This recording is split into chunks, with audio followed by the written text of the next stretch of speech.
On today's Fast Friday, I have two topics for you. The first is native versus extended ISO on Fujifilm cameras. And the second is a brand new set of Fujifilm resources that I created especially for you.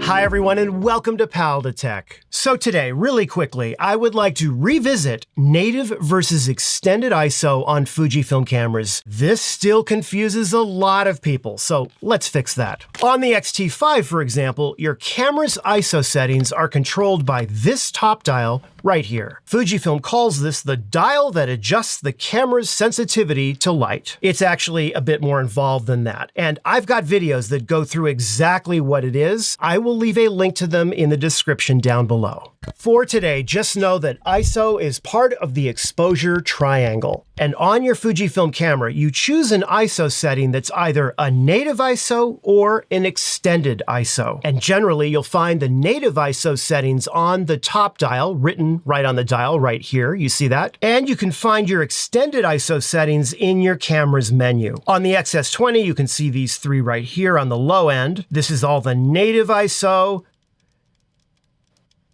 And then on the high end, we get these two right here. Now, a native ISO is the ISO setting that your camera applies using its built-in hardware, okay? On the XS20, that would be ISO 160 to 12,800. On the X-T5 and other 40 megapixel bodies, it's 125 to 12,800. Anything that's outside of that range, such as, for example, 100 or 80 or 25,600 or 51,200, that's called extended ISO, and we'll get to that in a minute. But back to native ISO. Because your camera is working at the hardware sensor level, okay, native ISO settings are applied before your image reaches the analog to digital converter phase. Just think of native ISO as a physical adjustment that's being applied by your camera when you take your photo. Now, on the other hand, if you decide to use extended ISO, say we chose extended ISO 100, for example. So now nothing is happening at the sensor or the hardware or the physical level of the camera. Extended ISO is actually now being applied to your JPEG file right before your camera saves it to the SD card. There is no sensor adjustment, nor is there any amplification of sensor data.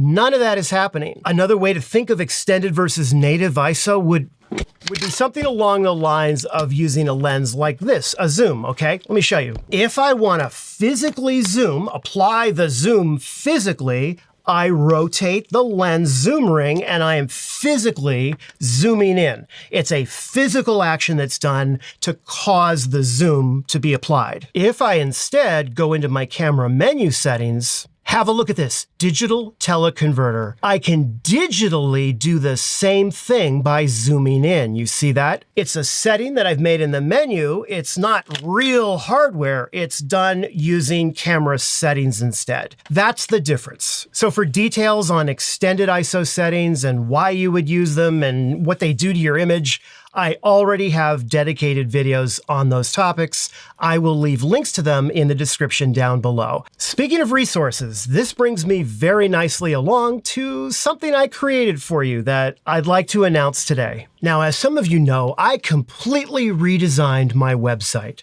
If you go to paltotech.com, you'll see there's a new section called Learn. You see that right there? I decided to add a bunch of camera guides, photography guides, and video guides. Think of these as more bite-sized instruction guides on a specific topic. So for example, let's go into camera guides. Let's say you want to learn about HDR. HDR, oh, it came up right before I was even finished typing it. Click on it, and here you go. You've got a whole guide on using HDR. It's not covering everything, but it'll get you up and running quickly. Or suppose you want to learn the autofocus mode and the various settings. Here's an overview right here. Or the difference between mechanical versus electronic shutter in low light. Also inside camera guides, you could type in the name of the camera like X106. And here you go. a full setup guide right here. To be clear, these are not the full videos, and I do have a link on each guide where you can watch the specific video. Every single guide that you see here has a corresponding video that goes into more detail and walks you through the various settings. And lastly, if you're shooting video, you have various guides and information on that as well. And new guides will be added here in the future as new cameras come out and as I make more Fujifilm videos. All of that information will be here and all of it will remain free.